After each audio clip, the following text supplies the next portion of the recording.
Alors, chers panélistes, sachant d'abord que lorsque le Dieu qui a fait toutes choses a fait l'homme et la femme, il leur a demandé de se multiplier et nous pouvons vérifier cela dans Genèse chapitre 1, le verset 28. Genèse 1, verset 28. Pour tous ceux et toutes celles qui prennent note, nous rappelons Genèse 1, verset 28 que nous lisons. Dieu les bénit et Dieu leur dit: soyez féconds, multipliez, remplissez la terre et l'assujettissez et dominez sur les poissons de la mer, sur les oiseaux du ciel et sur tout animal qui se meut sur la terre. Ainsi donc, chers panélistes, voici ce que Dieu, le Dieu qui a fait toutes choses, dit: que l'homme et la femme se multiplient. Or, nous savons tous et toutes que pour que l'homme et la femme se multiplient, il faut aller ensemble. C'est-à-dire l'homme et la femme doivent aller ensemble. En un mot, il faut qu'ils se marient. Chers panélistes,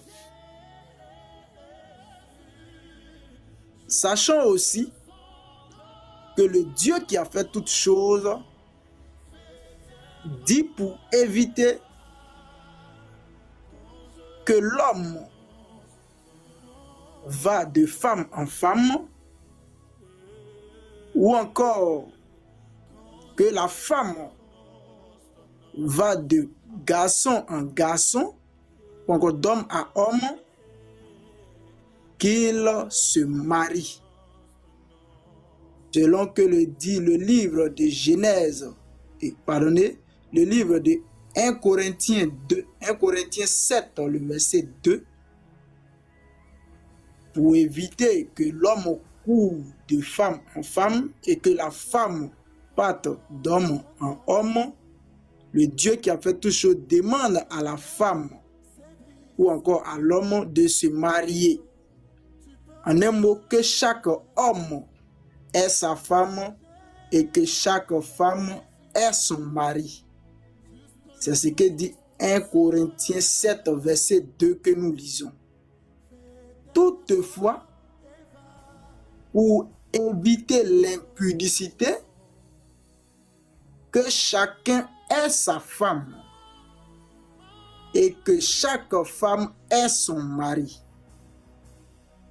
Ainsi donc, chers panélistes, le fait d'avoir une femme ou encore le fait d'avoir un mari a été ordonné par le Dieu qui a fait toutes choses.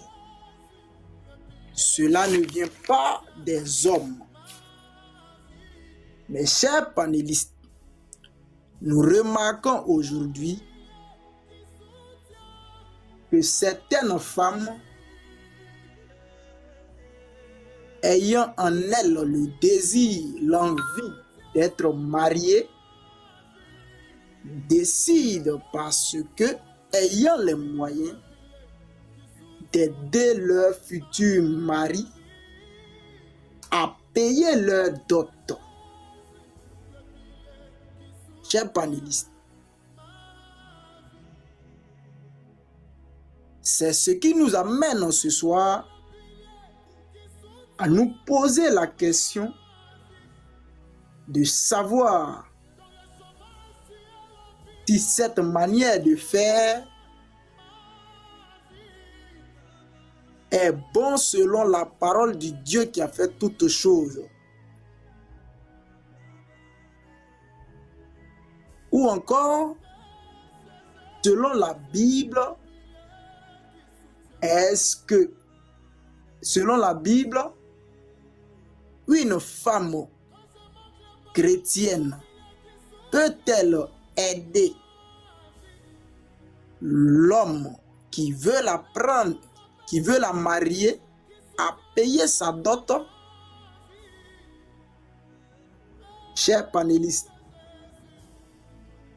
avant de continuer, nous demandons à tous les panélistes de bien vouloir tapoter le live, de partager le direct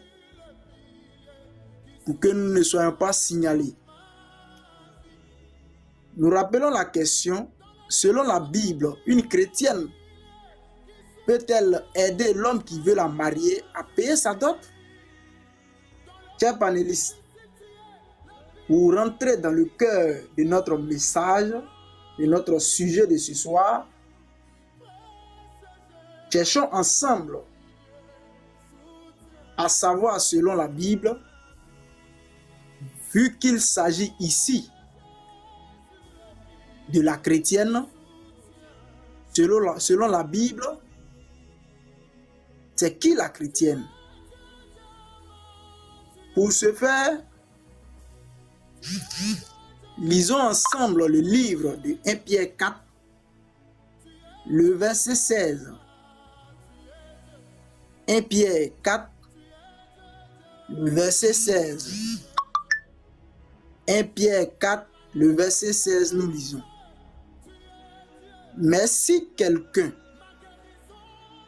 souffre comme chrétien, qu'il n'en ait point honte, et que plutôt il glorifie Dieu à cause de ce nom. Donc nous voyons clairement ici que le mot chrétien est un nom, chers panélistes. Le mot chrétien est un nom. Et dans la Bible, ce nom a été porté pour la première fois par les disciples du Seigneur Jésus-Christ. Et cela est écrit dans le livre des Actes, chapitre 11, verset 26. Acte 11, verset 26, que nous lisons. Et l'ayant trouvé, il l'amena à Antioche. Pendant toute une année, il se réunit aux assemblées de l'Église et ils enseignèrent beaucoup de personnes. Ce fut à Antioche que pour la première fois, les disciples furent appelés chrétiens. Chers panélistes, nous voyons clairement ici que ce sont les disciples qui ont été appelés chrétiens. Aussi, quand nous continuons dans la Bible, dans le livre de Jean chapitre 8, verset 30 au verset 31, la Bible va nous faire savoir que être disciple du Seigneur Jésus-Christ, c'est lui ou celle qui croit en sa parole et qui demeure en sa parole. Lisons cela dans Jean 8, 30 à 31. La Bible dit ceci. Comme Jésus parlait ainsi, plusieurs crurent en lui. Et il dit aux Juifs qui avaient cru en lui, si vous demeurez dans ma parole, vous êtes vraiment mes disciples. Chers panélistes, après ces versets que nous venons de voir, nous pouvons dire que selon la Bible, la chrétienne, c'est toute femme qui, ayant entendu la parole de Dieu qui a fait toutes choses, croit en cette parole, l'accepte, demeure dans cette parole et vit selon cette parole. Voyons maintenant ce que c'est que la dot. La dot, c'est quoi? Chers panélistes,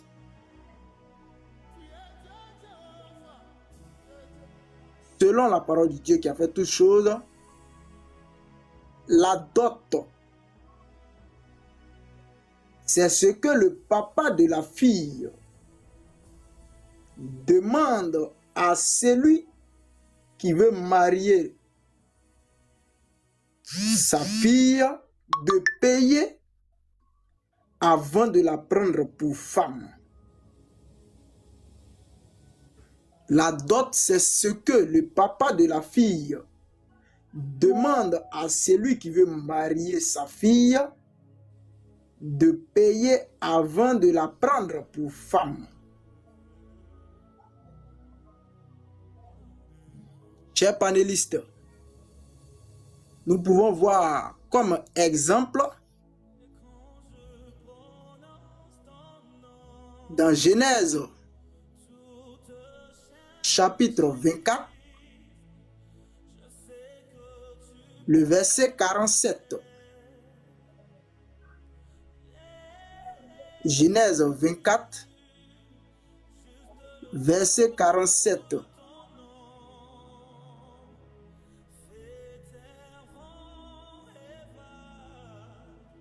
Genèse 24, verset 47 qui dit ceci. Je l'ai interrogé et j'ai dit, de qui es-tu fille? Elle a répondu, je suis fille de Bethuel, de Nachor, de Milka.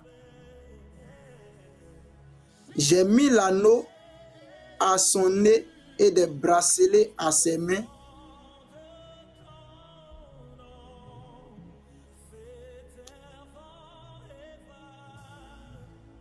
Excusez-moi, cher panéliste, c'est pas le verset, c'est Genèse 29.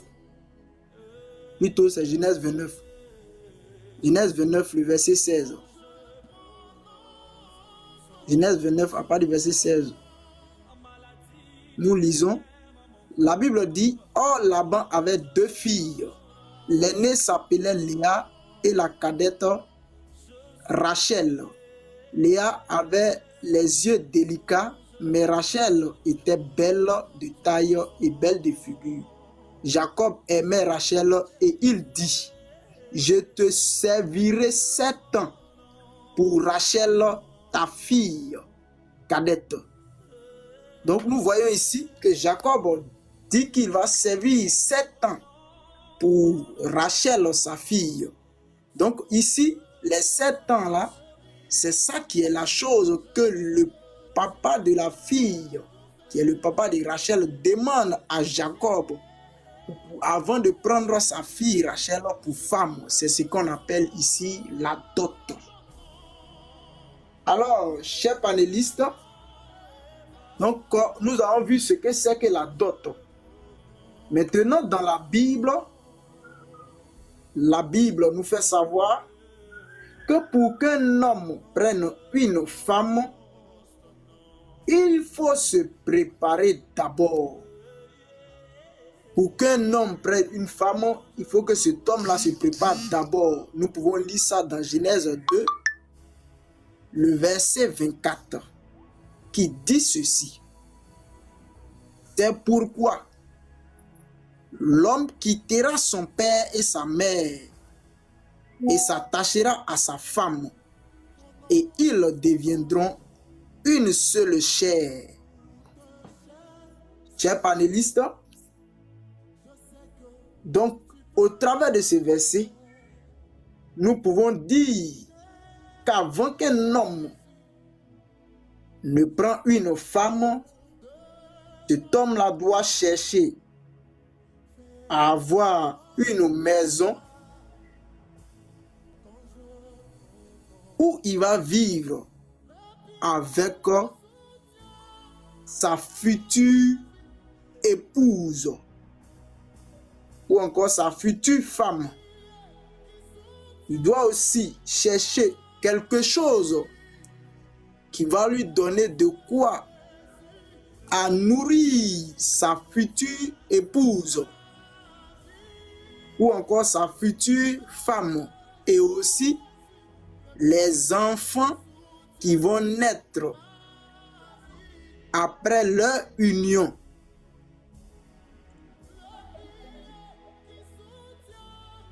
Alors, lorsque tout cela est réuni, chers panélistes,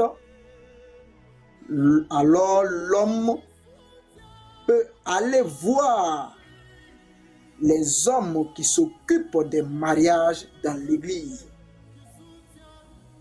Puisque, selon 1 Corinthiens 14, le verset 33, le Dieu qui a fait toutes choses est ordonné. Alors, il y a des personnes qui sont dans l'église, qui sont là pour les cas de mariage. Donc, c'est à eux. C'est eux que l'homme va voir pour leur faire part de la femme qu'il veut prendre pour femme, afin qu'ils poursuivent la démarche. Maintenant, chers panélistes, voyons dans la Bible, pour les dots qui ont eu lieu dans la Bible, est-ce que les femmes qui ont été dotées là ont aidé celui qui veut les doter ou encore les marier à payer leur dot? Chers panélistes, prenons ensemble Genèse 24, verset 1 au verset 4, qui dit ceci. Abraham était vieux, avancé en âge, et l'Éternel avait béni Abraham en toutes choses. Abraham dit à son serviteur, le plus ancien de sa maison, l'intendant de tous ses biens, mais je te prie, ta main sous ma cuisse, et je te ferai jurer par l'Éternel, le Dieu du ciel et le Dieu de la terre, de ne pas prendre pour mon fils une femme parmi les filles des Cananéens, au milieu desquels j'habite, mais d'aller dans mon pays et dans ma patrie prendre une femme pour mon fils Isaac. Chers panélistes, voici ce que Abraham avait fait à son serviteur avant d'aller prendre la femme d'Isaac. Maintenant, lisons encore Genèse 24. Genèse 24 à partir du verset 42 pour voir ce qui s'est passé. Genèse 24 à partir du verset 42, voici ce que dit la Bible. Il dit, je suis arrivé aujourd'hui à la source et j'ai dit, Éternel Dieu de mon Seigneur Abraham, si tu daignes faire réussir le voyage que j'accomplis, voici, je me tiens près de la source d'eau, et que la jeune fille qui sortira pour prouver, à qui je dirai, laisse-moi boire, je te prie, un peu d'eau de ta cruche, et qui me répondra, bois toi-même, et je puiserai aussi pour tes chameaux. Que cette jeune fille soit la femme que l'Éternel a destinée au fils de mon Seigneur. Avant que j'eusse fini de parler en mon cœur, voici Rebecca est sortie. Sa cruche sur l'épaule, elle est descendue à la source et a puisé. Je lui ai dit, donne-moi à boire, je te prie. Elle s'est empressée d'abaisser sa cruche de dessus son épaule et elle a dit, bois et je te donnerai aussi à boire à tes chameaux. J'ai bu et elle a aussi donné à boire à mes chameaux. Je l'ai interrogée et j'ai dit, de qui es-tu fille?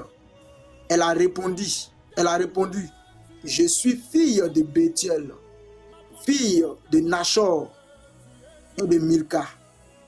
J'ai mis l'anneau à son nez et les bracelets à ses mains. Puis je me suis incliné et prosterné devant l'Éternel et j'ai béni l'Éternel, le Dieu de mon Seigneur Abraham, qui m'a conduit fidèlement afin que je prisse la fille du frère de mon Seigneur pour son fils. Maintenant, si vous voulez user de bienveillance et de fidélité envers mon Seigneur, déclarez-le moi. Sinon, déclarez-le moi. Et je me tournerai à droite ou à gauche. Laban et Bethuel répondirent et dirent: c'est de l'Éternel que la chose vient. Nous ne pouvons te parler ni en bien ni en mal. Rebecca, voici Rebecca devant toi. Prends et va. Et qu'elle soit la femme du fils de ton Seigneur, comme l'Éternel l'a dit. Lorsque le serviteur d'Abraham eut entendu leurs paroles, il se prosterna en tête devant l'Éternel, et le serviteur sortit des objets d'argent, des objets d'or et des vêtements qu'il donna à Rebecca, et il fit aussi des riches présents à son frère et à sa mère. Après quoi, il mangeait et il but, et lui et les gens qui étaient avec lui, et il passait la nuit.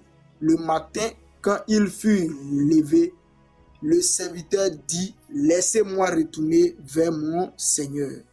Chers panélistes, quand nous lisons ce passage-là, nous voyons clairement qu'ici, la seule chose que le serviteur a demandé à la fille Rebecca, c'est de savoir qui est ton père et de qui es-tu fille. Donc, nous voyons ici qu'elle a montré de qui elle était fille. Et le serviteur est allé voir le papa de la fille en question et la dot a été payée. Donc, nous voyons ici que Rebecca n'a pas participé. Elle n'a pas aidé le serviteur à payer la dot. Elle a simplement dit de qui elle était fille. Donc ici, nous voyons qu'elle n'a pas participé. Nous pouvons encore lire également le livre de Genèse chapitre 29. Genèse 29, à part du verset 16 au verset 28 que nous avons lu. Voici ce que dit la Bible. Genèse 29, 16 à 28 et Genèse 31, 41. Genèse 29, 16 à 28. La Bible dit: or Laban avait deux filles. L'aînée s'appelait Léa et la cadette Rachel. Léa avait les yeux délicats, mais Rachel était belle de taille et belle de figure. Jacob aimait Rachel et il dit: je te servirai 7 ans pour Rachel, ta fille cadette. Et Laban dit: j'aime mieux de la donner que de la donner à un autre homme. Reste chez moi. Ainsi, Jacob servit 7 années pour Rachel, et elle fut à ses yeux comme quelques jours, parce qu'il l'aimait. Ensuite, Jacob dit à Laban: donne-moi ma femme, car mon temps est accompli, et j'irai vers elle. Laban réunit tous les gens du lieu et fit un festin. Chers panélistes, quand nous continuons jusqu'au verset 28, nous voyons que ici, Jacob a travaillé 14 ans pour pouvoir avoir les deux filles de Laban. Et dans la Bible, il n'est pas écrit, dans ce passage-là, il n'est pas écrit que ces filles-là ont aidé Jacob. Non et non. Pour preuve que Jacob a travaillé 14 ans, Lisons Genèse 31, verset 41. Genèse 31, verset 41. Voici ce que dit la Bible. Il dit, voilà 20 ans que j'ai passé dans ta maison. Je t'ai servi 14 ans pour tes 2 filles et 6 ans pour ton troupeau, et que tu as changé 10 fois mon salaire. Nous voyons ici que, effectivement, Jacob a fait 14 ans pour pouvoir avoir ces 2 femmes. Et dans ces passages, il n'est pas écrit que Jacob a eu les filles, que les filles ont eu à aider Jacob. Non et non. Donc ici encore, nous voyons que les filles qui devaient être mariées n'ont pas aidé le futur époux, leur futur époux, à pouvoir payer la dot. Quand nous prenons également le livre des Juges, Juges chapitre 1, verset 12 au verset 13, voici ce que dit la Bible. Voici ce que dit la Bible. Juges chapitre 1, verset 12 au verset 13. La Bible dit, Caleb dit, je donnerai ma fille Aksa pour femme à celui qui battra Kirjat Tefer et qui la prendra. Othniel, fils de Kenaz, frère cadet de Caleb, s'en empara et Caleb lui donna pour femme sa fille. Ici encore, chers panélistes, nous voyons que c'est le père qui donne sa fille pour femme à Othniel. Donc, depuis le départ, nous voyons que c'est le père qui donne sa fille en mariage.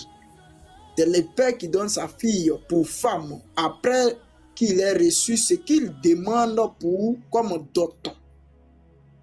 Donc, chers panélistes, ici également, la femme n'a pas aidé. Et encore, quand nous prenons le livre de 1 Samuel chapitre 1, le verset 17 au verset 26, dans 1 Samuel 1, 17 à 26, la Bible dit que le roi Saül vu, on va lire ça, 1 Samuel 1, à partir du verset 17. 1 Samuel 1, le verset 17.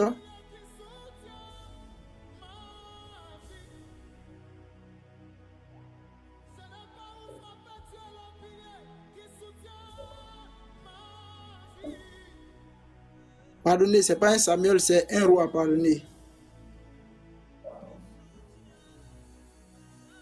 Un roi, pardonnez. Cher panélistes, ce n'est pas dans 1 Samuel.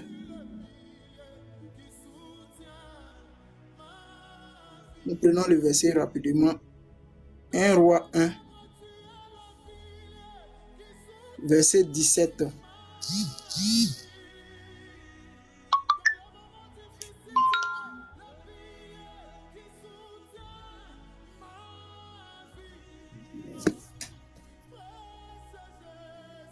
Alors, chers panélistes, quand nous prenons ce passage, la Bible dit que quand le roi Saül voulait donner sa fille en mariage à David, la Bible dit que David lui-même s'est dit en lui, mais qui suis-je pour être le gendre du roi? David s'est posé la question, mais ce que le roi a demandé, le roi Saül a demandé, c'est ce que David a donné. Et il n'est pas écrit que comme Saül était roi et qu'il avait de l'argent, sa fille est allée demander pardon auprès de son papa pour l'aider à pouvoir payer pour aider son futur époux à payer sa dot. Non et non. Donc, chers panélistes, au vu de tout ce qu'on vient de voir, en conclusion, nous pouvons dire que bien vrai que C'est le Dieu qui a fait toutes choses, qui dit que chaque femme est son mari et que chaque homme est sa femme. Alors, la femme chrétienne, c'est-à-dire la chrétienne, ne doit pas aider celui qui veut la marier à payer sa dot. Nous reprenons. Bien vrai que le Dieu qui a fait toutes choses dit que chaque femme est son mari et que chaque homme est sa femme, la chrétienne ne doit pas aider celui qui veut la marier à payer sa dot. Sur ce, cher modérateur, nous avons fini. Nous disons merci à tous les panélistes qui nous ont écoutés. Merci à vous, merci à notre invité de ce soir, fait de vous rendre merci de nous avoir expliqué à long et à large ce thème qui dit, selon la Bible, une chrétienne peut-elle aider l'homme qui veut la marier à payer sa dot? Donc nous venons de comprendre des choses que nous ne savions pas hier, et lors des dots, on avait peut-être l'habitude de demander aux parents, et surtout aux parents de la mariée, ou soit la mariée elle-même, la future, à nous aider à payer la dot. Ce sont des choses que le Dieu qui a fait toutes choses n'a jamais dit dans sa propre parole. C'est ce que nous venons à peine d'écouter au travers du thème qui a été donné, et notre invité de ce soir vient de nous le dire par le développement qu'il vient de donner. Merci à tout le monde, merci à nos panélistes, merci à tous ceux qui partagent, qui continuent de partager. C'est vrai, oui, merci Christian K